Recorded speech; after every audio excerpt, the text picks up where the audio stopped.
بسم الله الرحمن الرحيم.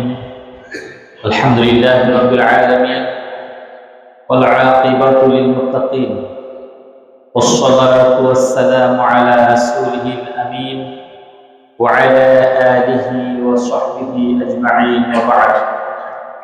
فقد قال الله تعالى في كلامه المجيد وفرقانه الحميد: فأعوذ بالله من الشيطان الرجيم.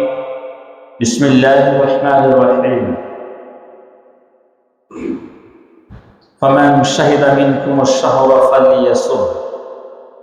وقال عليه الصلاة والسلام: من صام رمضان إيمانا واحتسابا غفر له ما تقدم من ذنبه وبعد. আল্লাহ তাআলার দরবারে শুকর আদায় করি যে মহান আল্লাহ তাআলার অশেষ মেহেরবানিতে আজ আমরা এবারের রমজানের প্রথম জুমার নামাজ আদায় করার জন্য, খুতবা শোনার জন্য মসজিদে উপস্থিত হওয়ার জন্য তৌফিক দান করেছেন। আলহামদুলিল্লাহ। রাসূলুল্লাহ সাল্লাল্লাহু আলাইহি ওয়াসাল্লামের উপর অসংখ্য দুরূদ এবং সালাম প্রেরণ করি, যাকে আল্লাহ সুবহানাহু ওয়া তাআলা আমাদের সকলের জন্য উত্তম আদর্শ নমুনা হিসাবে উপস্থাপন করেছেন সাল্লাল্লাহু তাআলা আলাইহি ওয়াসাল্লাম। সম্মানিত হাজিরিন, রমজান মাসের আজকে দ্বিতীয় দিবস। গতকাল আমরা প্রথম রোজা আমরা করেছি। আল্লাহ তাআলা বলেছেন, ফামান শাহিদা মিনকুমুশ শাহরা ফালিয়াসুম। তোমাদের মধ্যে যে ব্যক্তি রমজান মাসকে পাবে সে যেন এই মাসে রোজা রাখে। রোজা রাখা আরেকটা আয়াতে আমরা এর আগে বলেছি, এই মাসে রোজাকে আল্লাহ ফরজ করেছেন, যেভাবে ফরজ করেছিলেন তোমাদের পূর্ববর্তীদের উপর, যাতে করে তোমরা তাকওয়া অর্জন করতে পারো। এখানে আরো ডাইরেক্ট এখানে বলা হয়েছে, ফামান শাহিদা মিনকুমুশ শাহর। তোমাদের মাঝে যারা এই রমজান মাসকে পাবে তারা যেন এই মাসে রোজা রাখে। অবশ্যই যারা বালিগ প্রাপ্তবয়স্ক তাদেরকে অবশ্যই এই রমজান মাসে রোজা রাখতে হবে। রোজা না রাখার কোনো সুযোগ নেই। একান্ত অসুস্থ ব্যক্তি যারা আছেন, ডাক্তারের নিষেধ আছে, তাদের জন্য ফিদিয়ার কথা আছে। আমরা মূলত আজকে যেহেতু রমজান মাস আমরা রোজা রাখা শুরু করেছি, আজকে দ্বিতীয় রমজান, আমি মূলত আজকের রমজানের কি করণীয় এবং বর্জনীয় এই সমস্ত বিষয় নিয়ে আমরা মূলত আলোচনা করব ইনশাআল্লাহ। তার আগে আজকের আন্তর্জাতিকভাবে একটি বিষয় আমি বলতে চাই, যেটা এই 20শে ফেব্রুয়ারি, আগামীকাল 21শে ফেব্রুয়ারি, এ বিষয়ে একটি কথা উপস্থাপন করতে চাই সাম্প্রতিক বিষয় হিসাবে। আমরা জানি যে 1952 সালের 21শে ফেব্রুয়ারি বাংলা ভাষার দাবিতে যে আন্দোলন হয়েছিল, ধর্মঘট হয়েছিল, সেখানে মায়ের ভাষা মানুষ কথা বলবে, মায়ের ভাষায় মানুষ রাষ্ট্রীয়ভাবে ব্যবহার করবে, এটা তার নৈতিক অধিকার। ভাষা আল্লাহ সুবহানাহু ওয়া তাআলার দান। আল্লাহ তাআলার এক মহান নিদর্শন হচ্ছে মানুষের ভাষা বর্ণের বৈষম্য। ومن آياته خلق السماوات والأرض واختلاف ألسنتكم وألوانكم। আল্লাহ বলেছেন যে আসমানে জমিনের সৃষ্টি, আমাদের বিভিন্ন রং বেরঙের সৃষ্টি, ভাষার বৈষম্য, পার্থক্য, এইগুলো আল্লাহ তাআলার নিদর্শন। মানুষের মৌলিক অধিকার তার নিজের মায়ের ভাষায় কথা বলবে, লিখবে, সে ভাব প্রকাশ করবে। কিন্তু একটি শ্রেণী পাকিস্তানিরা তারা চেয়েছিল উর্দুই হলে একমাত্র রাষ্ট্রভাষা, একমাত্র ভাষা উর্দু। তার বিরুদ্ধে আন্দোলন হয়েছিল বাংলাদেশে। আপনারা জানেন, ইতিহাস আমি বলতে চাই না। এই ভাষার জন্য জীবন দিয়েছে পৃথিবীতে একমাত্র একটি দেশ, এটা হচ্ছে বাংলাদেশ। যার কারণে জাতিসংঘ ইউনেস্কো কর্তৃক এই দিবসটাকে আন্তর্জাতিক মাতৃভাষা হিসাবে ঘোষণা করা হয়েছে এবং 2000 সাল থেকেই জাতীয় শোক দিবস এবং আন্তর্জাতিক মাতৃভাষা দিবস হিসাবে এই দিবসটা সারা বিশ্বের জাতিসংঘ রাষ্ট্রসমূহ পালন করে আছে। এটা যেটা আগামীকাল উদযাপিত হবে। তবে আমাদের যেটা এই দিবসকে কেন্দ্র করে যেগুলি আমরা করে থাকি, এই জাতীয় কিছু বিষয় আমাদের আছে যেগুলি ইসলাম এগুলি সাপোর্ট করে না। যারা ভাষার জন্য জীবন দিয়েছে তাদের স্মরণে আমরা আলোচনা সভা করব, তাদের স্মরণে আমরা দোয়া মাহফিল করব, তাদের স্মরণে আমরা ভালো কোনো কর্ম করব, তাদের স্মরণে কোনো মসজিদ মাদ্রাসা আমরা নির্মাণ করব, কোনো জনকল্যাণমূলক কাজ করব, তাদের নামকরণে করব। এটা ঠিক আছে, কিন্তু খালি পায়ে হাঁটা, তারপরে বেদিতে ফুল দেওয়া, 1 মিনিট নীরবতা অবলম্বন করা ইত্যাদি কিছু অপসংস্কৃতি আমাদের সমাজে চালু আছে, যেটা করে থাকে। আমাদেরকে করতে অনেক সময় যারা চাকরিজীবী তাদেরকে বাধ্য করা হয়ে থাকে। এগুলি অবশ্যই আমাদের বর্জন করা দরকার। তো আমি যেটা বলতে চাই, যারা ভাষার জন্য ইমানের সাথে জীবন দিয়েছেন, যে রফিকুল ইসলাম, তারপরে বরকত, আব্দুল সালাম, তাদের রোহের মাগফিরাত কামনা করি, এবং যারা অবদান রেখেছেন তাদের অবদানকে আমরা স্মরণ করি, শ্রদ্ধার সাথে স্মরণ করি। সম্মানিত হাজির, আমরা মূল আলোচনা আমরা ফিরে আসি। আমি বলেছিলাম আমরা রমজানের যে কি করণীয়, আমাদের এই রমজান যে আমরা রাখা শুরু করলাম, আল্লাহ নির্দেশ অনুযায়ী ফামান শাহিদা মিনকুম আশ-শাহরা ফালিয়াসুমহু, রমজান মাসকে যে পাবে সে যেন এই মাসের রোজাগুলি রাখে। তাহলে আমরা রোজা রাখা শুরু করেছি যারা আমরা সামর্থ্যবান আছি। এ মাসে আল্লাহ তাআলা মুসলমানদের জন্য কোনো জিনিস তিনি অনেক কঠিন করে দেন নাই, ইসলামটাকে আল্লাহ তাআলা সহজ করে দিয়েছেন। আমরা অনেক কঠিন মনে করে নিই যে এটা পালন করা বোধহয় খুবই কঠিন জিনিস। আসলে কঠিন না, যদি আমরা সেটাকে আল্লাহর উপর পূর্ণ আস্থা রাখি, রাসূলের উম্মত হিসেবে দাবি করি, আল্লাহর নির্দেশ আমাকে পালন করতে হবে, এই মানসিকতাটাই আমাদের নাই। এই জন্য আমরা কঠিন মনে করি, আমাদের ইমানের ঘাটতি আছে, আমাদের পরকালের জবাবদিহির অনুভূতি আমাদের ভিতরে নাই। যে এই নির্দিষ্ট যদি পালন না করি তাহলে আমাকে পরকালে আমাকে জবাবদিহির সম্মুখীন হতে হবে, শাস্তির সম্মুখীন হতে হবে, যার কারণে আমরা কঠিন মনে করি। দেখেন এই রোজার কথা আমি বলি যে আল্লাহ তাআলা রোজাকে রাখার জন্য আমাদের জন্য সহজ করে দিয়েছে। কিভাবে? যেমন সাহরি খেতে আল্লাহ তাআলা নবী আমাদেরকে নির্দেশ দিয়েছেন, যে তিনি নির্দেশ দিয়ে বলেছেন যে আস-সুহুরু আকুলুহু বারাকাতুন ফালা তাদউহু, সাহরি খাওয়াটা হচ্ছে একটা বরকত, সুতরাং সাহরি খাওয়া তোমরা পরিত্যাগ করো না। ওয়ালাউ আইয়াজরা আহাদুকুম জুরআতাম মিন মাইন, যদি এক ঘুট পানি খেয়েও সাহরি খেতে হয় তাহলে তোমরা সাহরি তোমরা গ্রহণ করো। যেটা আমরা প্রভাতের খাবার বলি, ভোরের রাতের খাবার। এখন হয়তো খিদে নাই, ওই রাতে বেশি খাবার হয়ে গেছে, কমপক্ষে 1 ঘুট পানি খেয়ে আমার খিদে লাগে না, তার সাহারি খাবো না, এমনটা না, অনুভূতিটা এমন হবে না।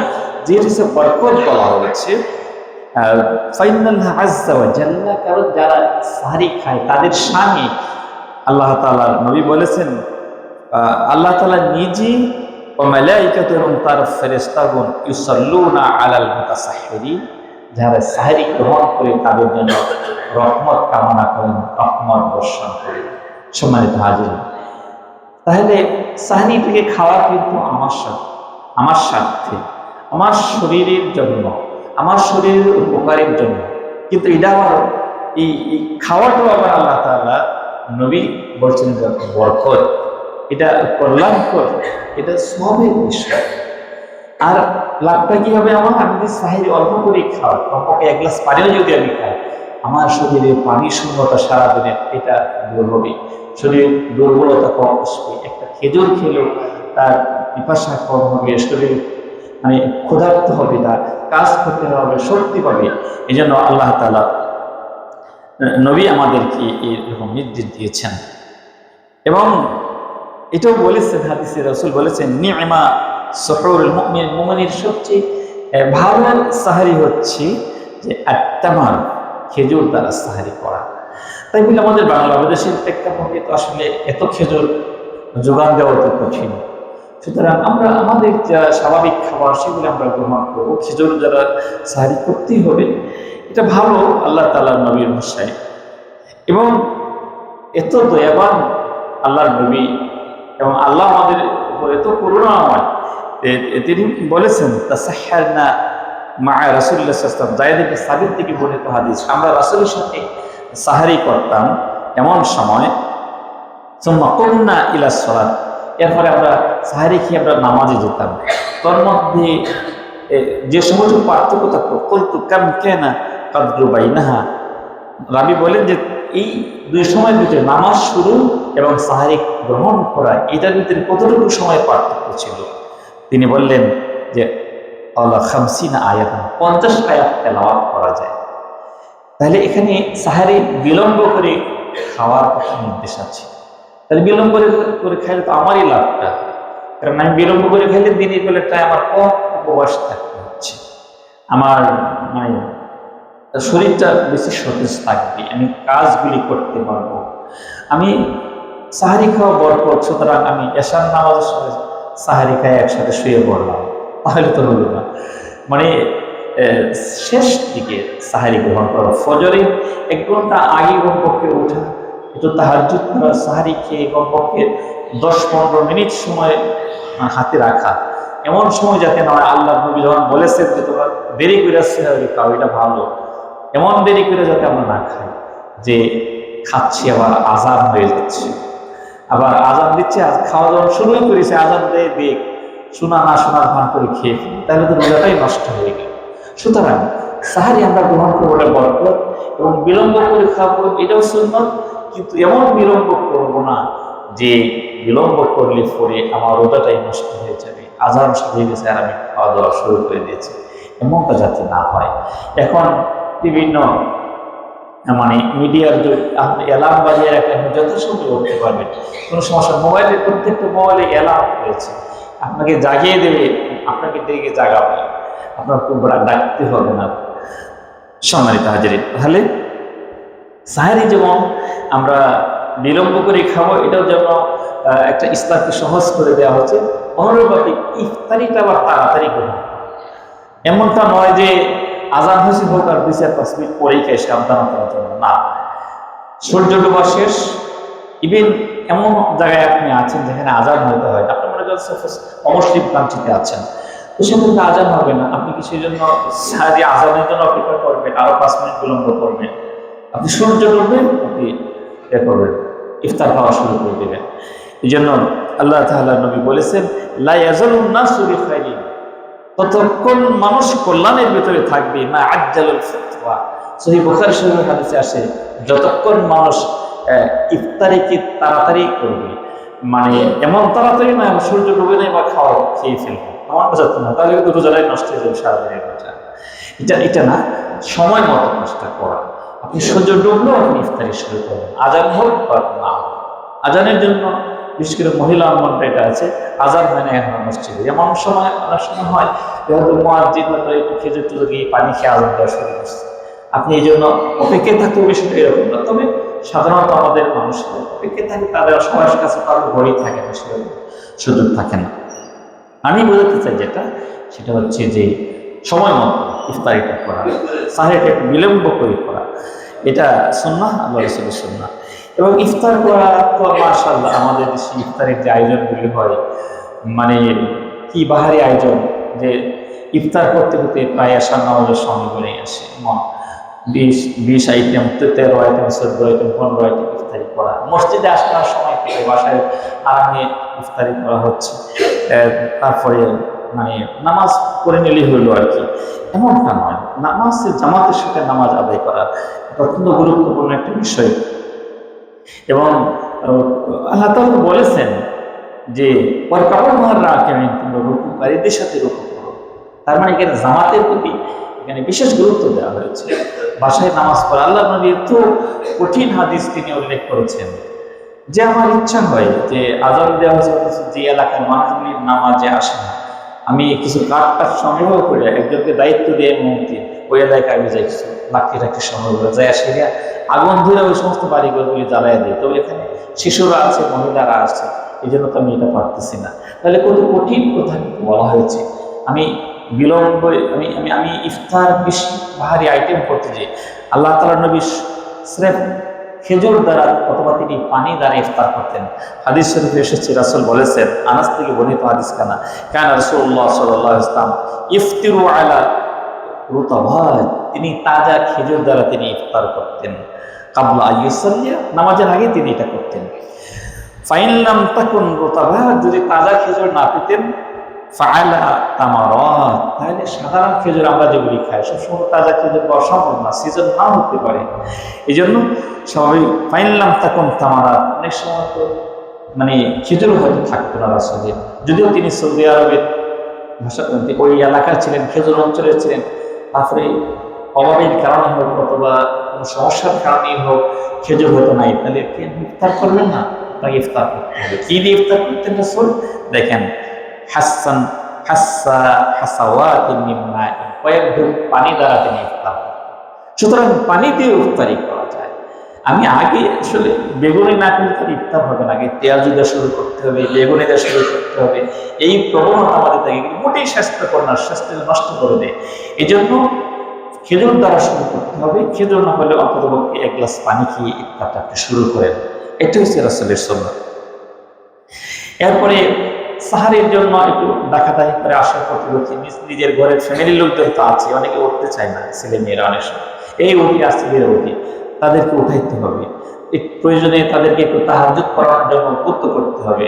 আল্লাহ তাআলা নবী তিনি তার তিনি স্ত্রীর মানে চোখে তিনি পানি দিলে দিতেন যে উঠার জন্য, তাহলে কত তারা নিজেরা পরস্পরের সহযোগিতা করেছেন। তাআওয়ানু আলাল বিররি ওয়াত তাকওয়া, তোমরা একে অপরকে সহযোগিতা করো, তোমরা মানে তাকওয়ার কাজে, ক্ষুধাবৃত্তিপূর্ণ কাজে, আল্লাহ রাজি খুশির কাজে একে অপরকে সহযোগিতা করতে হবে। কিন্তু মুশকিল হলো আমাদের দেশে মসজিদগুলিতে বর্তমানে মানে খাদেমদেরকে বা মুয়াজ্জিনদেরকে এত তাকিদ করা হয়, অনেক, আমি তো গতকালকেও শুনেছি 2:30 সময় ডাকাডাকি শুরু হয়ে গেছে। এত আগে ডাকাডাকি মুশকিল, যেখানে সম্ভবত এখন 4:40 পর্যন্ত 15 পর্যন্ত ইফতারির সময় থাকে, তাহলে এই যে 5:14-15 এখন সময় আছে, তাহলে সেই একজন মানুষ যদি 2টার সময় ডেকে দেওয়া হয় বাইক দেওয়া, আমার নিজেরও ঘুম ডিস্টার্ব হয়ে যায়, ডাকাডাকি কারণে উঠে যায় আমি নিজেই। আমার টার্গেট থেকে হয়তো 3টায় উঠবো বা 3:30টায় উঠবো, কিন্তু আমাকে উঠতে হচ্ছে আর একটা সময়। তাহলে দিনের বেলা কাজ করা লাগবে না মানুষের, সময় তো আর 8টা 9টা 10টা পর্যন্ত ঘুমাইলে চলবে না, কত জল কাটা মানুষ আছে। এই জন্য এত আগে ডাকাডাকি করার কোনো প্রয়োজন নাই। কমপক্ষে ঘন্টা খানিক বা 1.5 ঘন্টা আগে একটু ডাক দিলে সুবিধা হয়, নামাজও রান্না বাড়া করে অনেকেই। কিন্তু এত রাত 2টা থেকে 2:30 থেকে ডাকাডাকি করার বর্তমান সিজন অনুযায়ী রাত অনেক লম্বা আলহামদুলিল্লাহ, তাহলে এত আগের থেকে কেন? এবং মাইকের চতুর্দিকে ডাকাডাকির কারণে তাহাজ্জুদের নামাজ পড়তেছেন সেটা ডিস্টার্ব হচ্ছে, কোরআন তেলাওয়াত করতেছেন সেখানে ডিস্টার্ব হচ্ছে। ডাকাডাকি ভালো, 1-2বার একটু ঘোষণা দিলে বাস এটাই যথেষ্ট। এগুলি নিয়ে বেশি বাড়াবাড়ি হয় আমাদের দেশে, অনেকে মুয়াজ্জিনের চাকরি চলে যায়, কেন আজকে ডাক দিল না মুয়াজ্জিন সাহেব? কেউ আপনার কোনো দায়িত্ব নেই, আপনি প্রতিবেশী পাশে আপনি নিজে ডাক রাখাবেন, আপনার পরিবারকে আপনি নিজে জাগাবেন, আপনার ফ্ল্যাটের পাশে নিজে ডাকবেন, তারা যে আন্দাজ করেন তারা উঠে নাই, এখন তো সবাই উঠে যায়। এখন মিডিয়ার যুগ, এখন মোবাইল সবার ঘরে ঘরে আছে, সবার অ্যালার্ম ঘরে আছে, তারা উঠতে পারে, সমস্যা হয়, তেমন কোনো সমস্যা কেন হয় না। তারপরেও কিন্তু আমরা এগুলি বেশি বাড়াবাড়ি করি, এগুলি ঠিক বলে মনে হয় না। সম্মানিত হাজিরিন, এরপরে যে বিষয়টা বলতে চাই, সাহারি বা ইফতার এগুলি পরিমিত খাওয়া। ইফতার তো আসলে আমরা যা খাই, সাহারির সময় তো বেশি পরিমাণ খেলে এটা হজম শক্তির বিষয় হচ্ছে, পানি না খেলে হজম হয়। সাহারির সময় আমরা একটু হালকা খাবার, বেশি বেশি ঘুষ করবে, দেরি লাগবে। রমজানে যত খাওয়া তত কোনো সমস্যা নেই, কোনো হিসাব হবে না, এগুলি একদম বড় কথা। হিসাব হবে না এমন কোনো কথা হলো, প্রত্যেকটা জিনিসের তো হিসাব হবে। আপনি পরিমিত খাবেন সেটা কোনো হিসাব নেই, যতটুকু আপনার দরকার শরীরের জন্য। আপনি বেশি খেলে তো অসুস্থ হয়ে যাবেন, কিন্তু বেশি সাহারি গ্রহণ করা, দেরিবেলার পেটটা নষ্ট করলেন। ইফতারির সময় বেশি এমন ইফতারি বাজা করা খাইলেন সারাদিন, পরে আবার দেখছে তারা উঠে যায়, মূল যে খাবার সে খাওয়ার রুচি থাকে না, বা সাহারি খাওয়ার কোনো রুচি থাকে না। এমন পরিমাণ বেশি পরিমাণ না করে পরিমিতভাবে খাওয়া। এরপরে যে জিনিসটা আমরা তো মনে করি রমজান মাস হচ্ছে খাওয়ার মাস, খাওয়া দাওয়া যে পরিমাণ খাওয়া কোনো হিসাব কিতাব লাগবে না, রমজান মাসটা হচ্ছে খাওয়ার মাস। এই মাসে বেশি বেশি করে দান সদকার ব্যাপারে হাদিসে উৎসাহিত দেওয়া হয়েছে। আল্লাহ রাসূলের মানে তিনি সবচেয়ে বেশি দানশীল আল্লাহ রাসূল ছিলেন। এবং রমজান মাস আসলে সহিহ বুখারী হাদিসে এসেছে তার দানের পরিমাণ মানে প্রবাহিত বায়ুর চেয়েও আরো বেশি বেড়ে যেত, হাদিসে আসছে। মানে প্রবাহিত বায়ু যেমন সবাইকে মানে উপকার দেয়, মৃদু বায়ু সবাইকে উপকার করে, আল্লাহ রাসূল মানে তার দানের ব্যাপকতা সেভাবে সবার জন্য আল্লাহ ছিল, বেড়ে দিত, বেশি বেশি করে দান করতেন। দরিদ্র শ্রেণীকে দান করা, বিশেষ করে রোজাদারকে ইফতার করার ফজিলতের ব্যাপারে হাদিসে এসেছে। রাসূল বলেছেন, মান ফাত্তারা সাইমান, যে ব্যক্তি কোন রোজাদারকে ইফতার করালো, কানা লাহু মিসলু আজরিস সাইম, সেই রোজাদারের সমপরিমাণ সওয়াব তার আমলনামায় লেখা হবে। গায়রা আন্নাহু লা ইয়ানকুসু মিন আজরিস সাইমি শাইআ, অথচ সেই রোজাদারের আমলনামা থেকে বিন্দু পরিমাণ কমানো হবে না। রোজাদারের আমলনামা সেটাও ঠিক থাকবে, আবার যিনি ইফতার করালেন তাকেও সে সমপরিমাণ সওয়াব কিন্তু দেওয়া হবে। তাহলে কারো তো লস না এখানে, বরং প্রকারতার লাভ হচ্ছে। এই জন্য ইফতার করানো, বিশেষ করে দরিদ্র শ্রেণীকে বা দরিদ্র শ্রেণীকে করাতে হবে সেটা এরকম না, আর ধনী শ্রেণীকে করানোর কোনো নিষেধ নাই, সবটা আপনি পেয়ে গেলেন। তবে আমাদের সমাজে ইফতার করানো মানে হচ্ছে ইফতারের মানে অনুষ্ঠান সর্বস্ব, অনেকটা অনুষ্ঠান সর্বস্ব বেশি হয়, যে একটা অনুষ্ঠান করতে হবে, তারপরে এখানে ইফতারি বিতরণ করতে হবে, বিশাল ঘোষণা গেট করিয়ে সাজিয়ে গুছিয়ে, এমন কিছু না। স্বাভাবিকভাবে ইফতার করাতে হবে। অবশ্যই কোনো এতিমখানা আছে, সেখানে দিবেন, একদিনে দিবেন, সেটা তো অনুষ্ঠান না, সেটা সুবিধার্থে আপনি দিলেন। হেফজখানা আছে, এতিমখানা মাদ্রাসাগুলি আছে, সেখানে আপনি ইফতারি দেওয়া দিলেন। এখানে মানে সমাজে জানি একটু বিশাল অনুষ্ঠান সর্বস্ব এরকমটা নয়, আপনি স্বাভাবিকভাবে এক দুজনকে নিয়ে ইফতার করেন, সেই সবটা হতে পারেন। সম্মানিত হাজরিন, আমাদের সমাজে মানে মানে যারা আমরা রোজা রাখি, দুই শ্রেণীর রোজাদার। এক শ্রেণীর রোজাদারের ব্যাপারে আল্লাহ তাআলা বলছেন যে লাআল্লাকুম তাত্তাকুন, যাদের রোজা আসলে তাকওয়া অর্জন করা সম্ভব হয়। তাকওয়ার অনেক ব্যাখ্যা বিশ্লেষণ আছে। মানে সহজ কথা হচ্ছে আল্লাহর সকল বিধানগুলি মেনে চলার মানসিকতা তার তৈরি হয়, আত্মশুদ্ধি, সকল ভালো কাজ করা, মন্দ কাজ পরিহার করা, এগুলির নাম হচ্ছে তাকওয়া। এই তাকওয়া অর্জন সম্ভব হয় এবং গুনাহগুলি মাফ হয়ে যায়।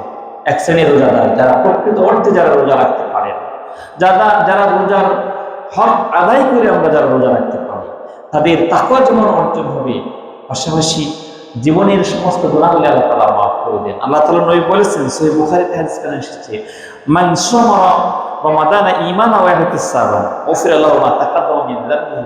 আল্লাহ রাসূল বলেছেন, যে ব্যক্তি ঈমানের সাথে, প্রকৃত ঈমানের সাথে সওয়াবের আশায় যে ব্যক্তি রোজা পালন করবে, তার সমস্ত গুনাহগুলি আল্লাহ তাআলা, পূর্ববর্তী সমস্ত গুনাহগুলি আল্লাহ তাআলা ক্ষমা করে দেবেন। কিন্তু মানে মানে ফজিলতের কথা আরো অনেক ফজিলতের কথা আছে, কিন্তু সেগুলি সব বলার এখন সুযোগ হবে না, সময় আমরা পরে বলব। আমি একটা বলি, সে যেটা হাদিসে কুদসিতে আছে, রাসূল বলেছেন, আল্লাহ তাআলা বলেছেন, আসসামু লি ওয়া আনা আজজি, রোজা আমার জন্য রাখা হয়, আমি নিজ হাতে এর প্রতিদান দেব। কি পরিমাণ প্রতিদান আল্লাহ তাআলা দিবেন সেটা আল্লাহ তাআলাই বেশি জানেন। তাহলে এই রোজার ক্ষেত্রে শুধুমাত্র এই ঘোষণাটা আসছে, অন্য আমার কথা না। বিভিন্ন 7 গুণ, 70 গুণ, 10 গুণ ইত্যাদি কথা আছে, 700 গুণ পর্যন্ত বর্ণিত করা হয়। রোজার ব্যাপারে আল্লাহ তাআলা বলছেন যে কি পরিমাণ সওয়াব দেব, আমি নিজ হাতে দেবো, আমার এই পরিমাণ আমার কাছে। তার মানে সেই পার্সেন্টেজটা অবশ্যই রোজার হুকুম আহকাম নেই হবে। এখন আমরা আসি যে দ্বিতীয় শ্রেণী যারা আমরা রোজা রাখি, এই রোজা ক্ষুধার যন্ত্রণা সহ্য করা ছাড়া আর কিছু কাজ হয় না। যে তারাবি করি, কিয়াম করি, তাহাজ্জুদ করি, সেই যতটুকু যদি সেটা না হয়, তাহলে রাত্রি জাগরণ ছাড়া আর কোনো কাজ হয়নি। এক ক্ষুধার যন্ত্রণা সহ্য করলেন সারাদিন, রাত্রি জাগরণ করলেন, আর আপনার কোনো কাজ হইল না। এগুলি কিরকম, এর আলামতগুলি কি? আল্লাহ তাআলা নবী বলেছেন, সাইমিন লাইসা লাহু মিন সিয়ামিহি ইল্লাল জু'। অনেক রোজাদার এমন আছে যার রোজা শুধু ক্ষুধার যন্ত্রণা সহ্য করা ছাড়া অন্য কোনো কাজ হয় না। রুব্বা কাইমিন, আর এমন অনেক তাহাজ্জুদ গুজার আছে, রাত্রি জাগরণকারী আছে, লাইসা মিন কিয়ামিহি ইল্লা সাহার, তার রাত্রি ঘুম কামাই করা ছাড়া আর কোনো কামাই, তার কোনো উপকার হয় না, ফায়দা হয় না। এটা কিন্তু অত্যন্ত দুর্ভাগ্যের বিষয়। আল্লাহ তাআলা নবী বলেছেন, বাউদা মান আদরাকা রমাদান, ওই ব্যক্তির চেয়ে দুর্ভাগা আর কেউ হতে পারে না। ফালাম ইউগফিরুল্লাহ, যে ব্যক্তি মান আদরাকা রমাদান, রমজানকে পেল অথচ তার গুনাহগুলি ক্ষমা করে নিতে পারলো না, ওই ব্যক্তির চেয়ে দুর্ভাগা আর কি হতে পারে। আসলে রোজার অর্থটা আমরা বুঝি না। রোজা মানে আমরা শুধু বুঝি সাহারি খাবার ইফতার করবো, বাস সারাদিন পানা আটটি বেরো থাকবে, রোজা হয়ে গেল। রোজার ব্যাপক অর্থ আছে, আর অনেক কিছু থেকে বিরত থাকতে হবে। সেটার খাওয়া দাওয়ার পাশাপাশি আপনার লাইসা সিয়ামু মিনাল আকলি ওয়াশ শুরব, আল্লাহ তাআলা নবী বলেছেন শুধুমাত্র পানাহার থেকে বিরত থাকার মাধ্যমে রোজা হয় না। ইন্নামাস সিয়ামু আল্লাহু ওয়া রাফাস, রোজার ভিতরে থাকতে হবে, সেই রোজার ভিতরে কোনো অন্যায় কাজ থাকবে না, কোনো অশ্লীলতা থাকবে না, অশ্লীল কথা থাকবে না, গালিগালাজ থাকবে না, ঝগড়া ফাসাদ থাকবে না। এই সমস্ত সমাজে বিশৃঙ্খলা সৃষ্টি করে এমন কাজগুলি পরিহার করে চলা, এর নামই হচ্ছে রোজা। এই জন্য অন্য একটা সহিহ হাদিসে বুখারীতে এসেছে, রাসূল বলেছেন, মান লাম ইয়াদা কাওলা যুর ওয়াল আমালা বিহি ফালাইসা লিল্লাহি হাজাতুন আইয়াদা তাআমাহু ওয়া শারাবাহু, যে ব্যক্তি মিথ্যা কথা, মিথ্যা কাজ, অন্যায় কাজ পরিহার করতে পারলো না, সেই ব্যক্তির জন্য পানাহার থেকে বিরত থাকা, রোজা রাখার কোনো প্রয়োজন আল্লাহ তাআলার নেই। রোজার বেলা, দিনের বেলা পানাহার করতে আল্লাহ তাআলা নিষেধ করেছেন। সাথে সাথে এই আয়াতের পরবর্তী অংশে আল্লাহ তাআলা বলেছেন যে অবৈধভাবে কারো সম্পত্তি আহার করো না। আজকে সুদ ঘুষ আমাদের সমাজ ছেয়ে আছে, আমাদের সমাজে সুদের কারবারের সাথে জড়িত। অফিসে গেলে ঘুষটা দিলে ফাইল নড়াচড়া করে না, লাল ফিতা খোলে না। এই যে পরিস্থিতি আমাদের সমাজে, ওই সমস্ত মানুষগুলি রোজা রেখে কি লাভ হবে? জুলুম, নির্যাতন, চাঁদাবাজি, যৌতুক, বিচার ফায়সালার সময় ঘুষ নেওয়া, একজন মানুষের মীমাংসা করে দিচ্ছেন, সেখানে টাকা নিয়ে একজনকে দালালি করে, এই সমস্ত মানুষের রোজা রেখে কিচ্ছু লাভ নেই। এই জন্য শুধুমাত্র পানাহার থেকে বিরত থাকলে এই রোজা দ্বারা কোনো লাভ হবে না। মিথ্যা মামলা, জবরদখল, সরকারি জমি অবৈধভাবে দখল করে নেওয়া, সরকারি জায়গা দখল করে দেওয়া, বিভিন্ন বাস টার্মিনালগুলি দখল করে নেওয়া, এই সমস্ত অবৈধ দখল করে, অবৈধ উপার্জন করে আপনি রোজা রাখলেন, সেই রোজা দ্বারা কোনো কাজে আসবে না। সুতরাং এই যে গীবত মানুষের করা, রোজা মানে কি?